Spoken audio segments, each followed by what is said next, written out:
I can make a list para kontrahin yung sinabi ni Senator Lacson of bending backwards. Sila bending the law, bending the rules. Ako bending backwards. Lahat ng request nila, hindi ko na isa-isahin. Basta't kaya, ginagawa. Sa impeachment po, consensus. I did not dictate anything and maayos na lahat yan. So again, I want to emphasize the priorities of this majority. No?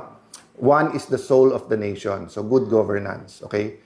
Kasama po dun sa good governance, hindi lang yung accountability, which is the committee hearings and the impeachment. Kasama din po dyan yung mga legislation that goes into the real numbers o yung economics para hindi gutom ang ating mga kababayan, para walang temptation for crimes and for corruption, di ba? So, kasama sa good governance, accountability, blue ribbon, kasama din po dyan yung impeachment, no? Then, as I said, kasama din po dyan yung real numbers. So, many other things will come up. There are administrative things, but as you see, no? Sabi nga nila, no, they're throwing everything, including the kitchen sink at you. No, they're even the kitchen. Tinatapon na sa amin. Anything they can think of, kaso daw. So guys, what can you do? One, pray for us. Pray for the nation. Two, tutukan.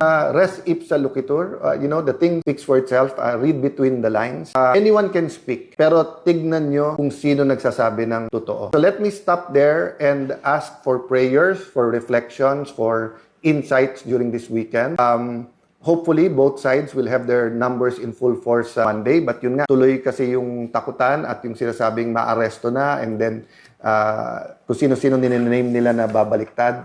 What's happening in the Senate, lahat tayo may stake dyan. Ang ating, pati yung hindi pa botante, all Filipinos have a stake there because we all came together under different constitutions saying that check and balance and an independent legislature is good for the nation. Because in the past, pag na-concentrate ang lahat ng power sa isang opisina o tao, abuse ang nangyayari. Ngayon nga po, separate ang House at Senate, separate ang judiciary, separate po ang executive. Nagkaroon ng flood control scam. Nagkaroon ng kung ano nung smuggling. Nagkaroon ng yung problema sa BIR, di ba? In the first few years, yung kung ano-anong nabuko ng mga kalokohan. So, it's ongoing in every level of government, from the barangay until the national government. So, if power is going to be concentrated just in the executive, kawawa naman tayo. I don't think the president wants this. And I continue to extend a hand of working together professionally. But I really think he's not getting the right information.